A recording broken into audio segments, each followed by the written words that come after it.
Sokal wollte damit zeigen, dass die Geisteswissenschaften an einem zunehmenden Realitätsverlust leiden und mit der wirklichen Welt nur noch wenig zu tun haben. Sokal war der Meinung, dass ein Postmodernismus, bei dem am Ende nur subjektive Interessen und Perspektiven zählen, die bösartigste Manifestation eines gerade kursierenden Anti-Intellektualismus ist, weil darin die Idee, dass Tatsachen und Beweise wichtig sind, verdrängt wird. Für Sokal gibt es eine reale Welt. Ihre Eigenschaften sind nicht einfach Konstruktionen. So redet jemand, der von einem einzigen Verstand für alle Menschen überzeugt ist und deshalb glaubt, über die Verbreitung eines subjektivistischen Denkens bestürzt sein zu können. Dass Vereinbarungen wichtig sind, wird auch in einem Subjektivismus nicht bestritten. Der praktische Wert einer Einigung auf die Wahrscheinlichkeit von Regelmäßigkeiten steht außer Frage, aber die Behauptung eines allgemeinen, natürlichen Gesetzes gehört in die Ordnungspolitik und nicht in die objektive Erkenntnis. Sokal redet von Beweisen, die wichtig sind. Dabei bedient er sich aber eines Wertbegriffs, der als objektiver nicht logisch begründbar ist. Wichtig ist etwas für einen bestimmten Zweck, und einen objektiven Zweck gibt es genauso wenig wie ein objektives Interesse. Eine praktisch nützlich vorhersehbare Regelmäßigkeit ist aber etwas anderes als die logische Allgemeingültigkeit eines Beweises, der ein Naturgesetz bestätigt, das nicht von Bedingungen abhängt. Was für einen Menschen sinnvoll oder zweckvoll ist, muss es nicht für den anderen sein. Abzulehnen sind die neutralen Eigenschaften der realen Dinge, denn es sind immer nur die wichtigen Eigenschaften von Bedeutung. Von allem anderen wird abstrahiert. Dabei muss auch immer klar sein, dass überhaupt von Eigenschaften, die Dinge haben, nur in einem pragmatischen Sinn gesprochen werden kann. Denn die Dinge selbst sind nicht farbig, die Farbe ist im Gehirn. Die Wichtigkeit ist schon eine Perspektive. Eine allgemeingültige Wichtigkeit gibt es nicht. Nicht einmal die zu überleben. Und das ist auch gut so, denn sonst gäbe es keine Freiheit mehr und kein eigenständiges subjektives Denken. Die simple Existenz eines Steins, über den jemand stolpert, wird gern als Beweis für eine subjektunabhängige Realität genommen. Dieser Stein ist angeblich der subjektiven Willkür entzogen, heißt es. Das ist aber gar nicht der Fall. Es liegt ja an mir, ob etwas meiner Aufmerksamkeit entgeht oder nicht, in diesem Fall der Stein. Ein Widerstand ist nur dann möglich, wenn ich nicht einfach über den Stein steige. Es ist dazu mein Wille erforderlich, ungestört meines Weges gehen zu wollen. Jemand, der gern über Dinge stolpert, weil er es zum Beispiel lustig findet, für den ist ein solcher Widerstand überhaupt irrelevant. Es braucht einen Willen, der es auf etwas abgesehen hat, damit überhaupt etwas als Hindernis gelten kann. Ein objektives Hindernis an sich gibt es nicht. Es braucht eine subjektive Absicht, eine Intention, und wo diese nicht vorhanden ist, ist auch keine Behinderung vorhanden. Absichten sind aber nicht notwendigerweise allgemeingültig. Realisten werden nicht müde, einfache, natürliche und selbstverständliche Beispiele zu präsentieren, wie Wasser, das nässt, Feuer, das brennt, Schnee, der weiß ist, ob man es weiß oder nicht, und auch ganz unabhängig, in welcher Sprache man darüber redet. Doch das ist nichts als Gewohnheit, Vereinbarung und der praktische Nutzen, der diese Eigenschaften hervorruft. Denn was Wasser oder Feuer oder Schnee an sich ist, kann bewusstseinsunabhängig gar nicht festgestellt werden. Es braucht grundlegende Vereinbarungen, wie etwas zu verstehen ist, und das ist auch der Grund dafür, dass Letztbegründungen nicht möglich sind. Maurizio Ferrari, Italiens Wortführer in Sachen Neorealismus, will die Welt wieder so erkennen, wie sie an sich ist. Er hält die Verabschiedung der objektiven Wahrheiten auch für den Grund, dass die einzige Chance auf eine Emanzipation von der Unterdrückung verspielt wird, weil man den Mächtigen dieser Welt keine allgemeingültige Wahrheit mehr entgegensetzen kann. Laut Ferrari wird die Menschheit ohne den wissenschaftlichen Realismus zu nützlichen Idioten für alle Diktatoren weltweit. Auch wenn Kant alles andere als ein klarer Schriftsteller war und bis heute Anlass für die unterschiedlichsten Interpretationen seiner Lehre gibt, so hat er doch die Erscheinungen der Dinge von ihrem An-sich-Sein unterschieden und allein die empirische Wahrheit der Erscheinungen für genugsam gesichert erklärt, die Dinge an sich aber für unerkennbar. Man sollte meinen, dass eine gründliche Prüfung dieses Hinweises mittlerweile mit einem eindeutigen Ergebnis zum Abschluss gekommen sein müsste, wo es sich doch um eine Behauptung von fundamentaler Bedeutung handelt. Doch das ist nicht geschehen. Dafür gibt es keinen guten Grund, nur schlechte, wie den Sieg der materialistischen Existenz der Menschen über ihre geistige, den Sieg der Macht über die Vernunft, den Sieg der schlechten Eigenschaften von Menschen über ihre guten. Die Hoffnung, die nun Lyotard und seine Gesinnungsgenossen im letzten Viertel des 20. Jahrhunderts bei all denen ausgelöst hat, die noch auf eine Integrität des Denkens Wert legen und dem realistischen Blödsinn abgesagt haben, bleibt leider auf Lyotards Analyse der Inkommensurabilität und des Undarstellbaren beschränkt.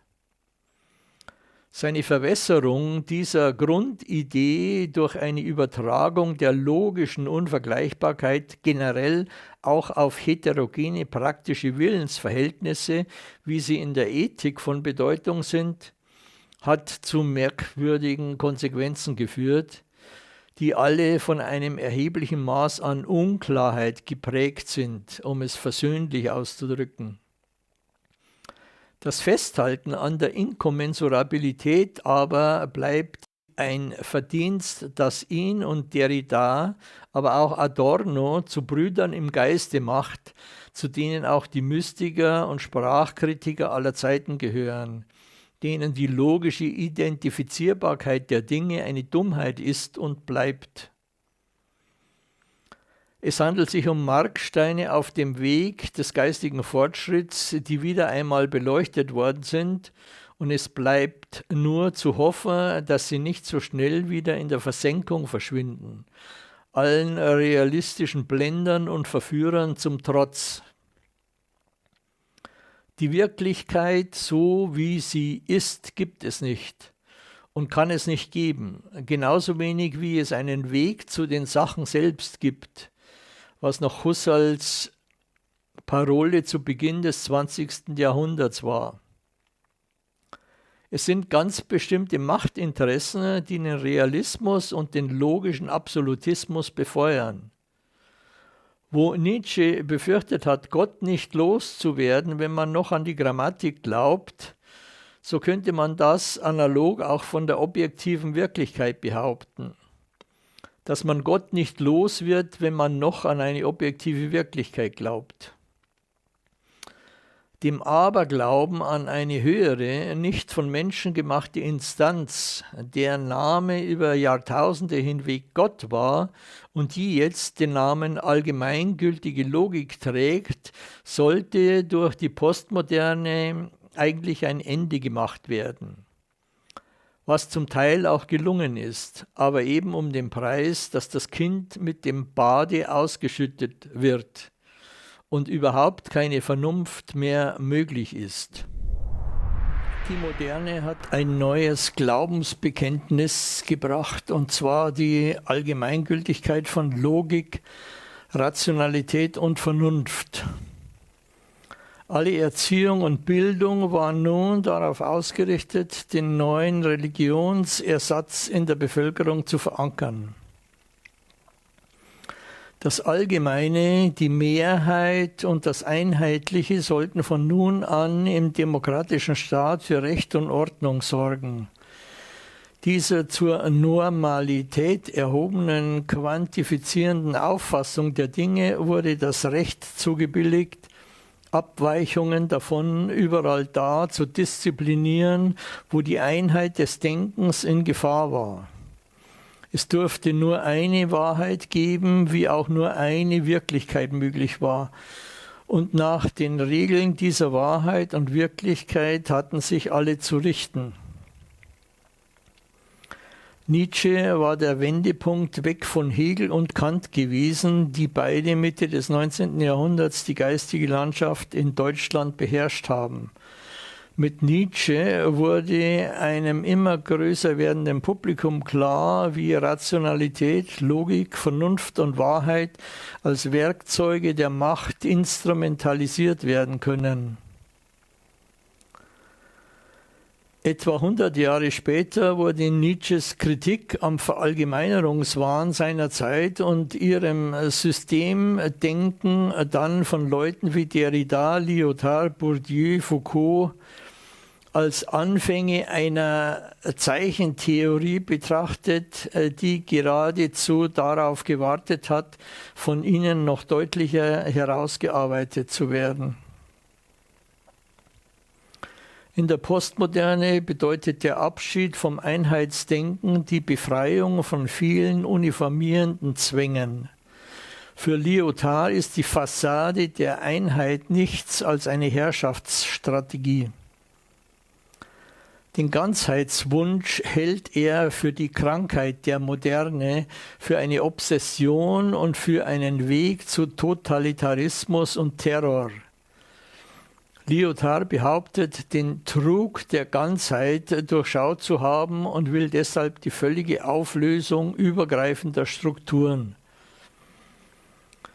Für Lyotard ist eine durch ein formales Einheitsstreben um der Einheit willen korrumpierte Vernunft nichts anderes als ein illegitimes Streben nach Macht und Herrschaft. Der Glaube, dass es eine wissenschaftlich beweisbare Realität gibt, erfüllte bei der Masse der Menschen die Hoffnung auf eine Harmonie, die nun an die Stelle der göttlichen Ordnung treten kann.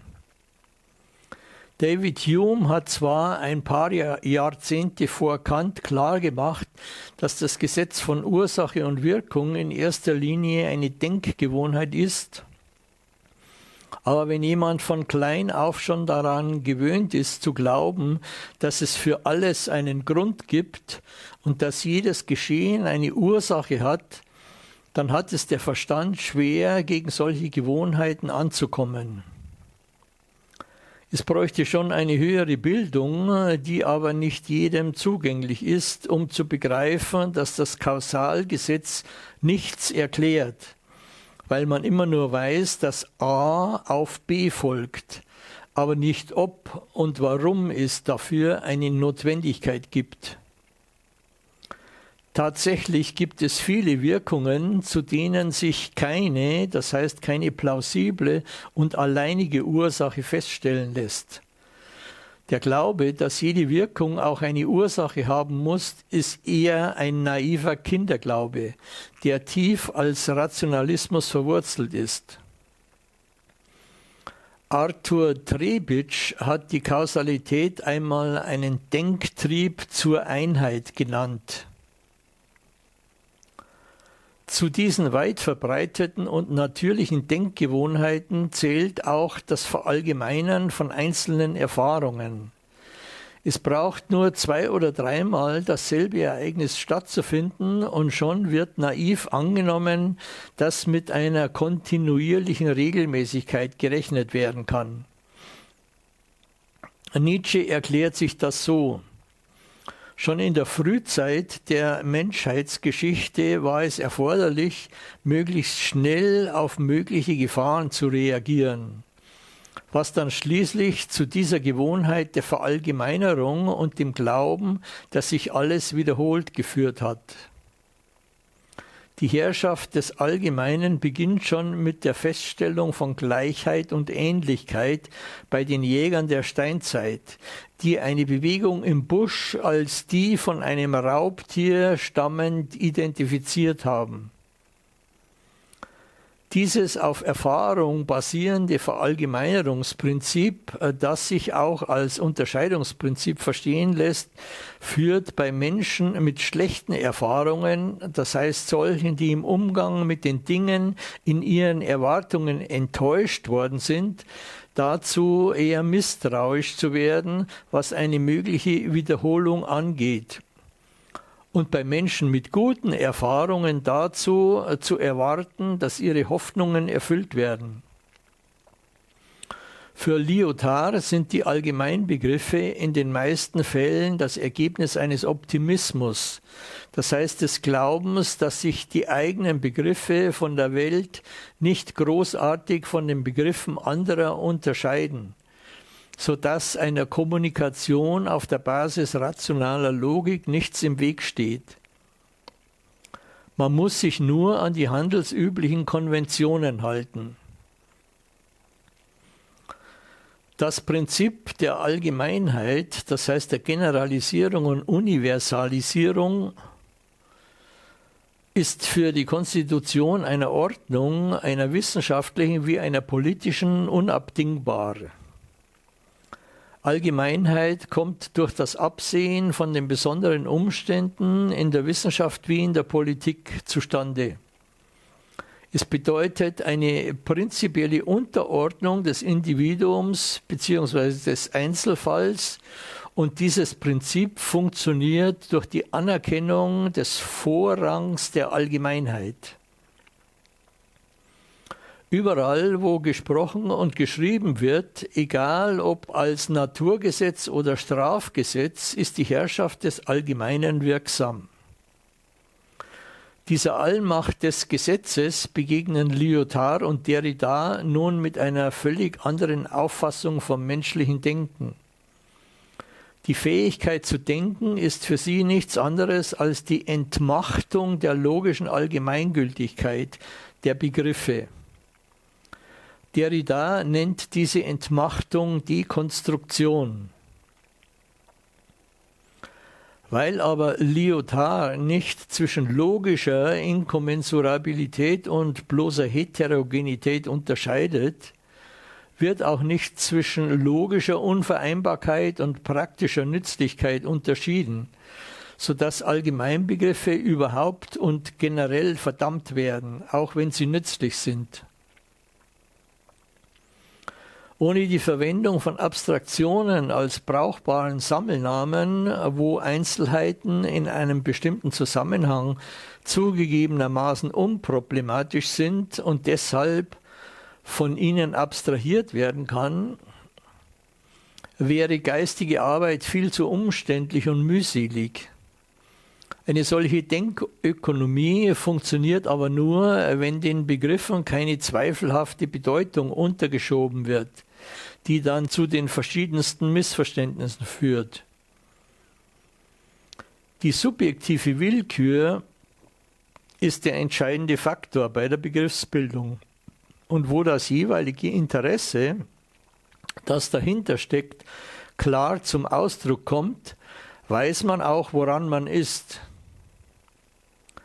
Bei der Annahme von objektivistischen Ist-Zuständen aber spielt das Subjekt mit seiner Auffassung von Wichtigkeit keine Rolle.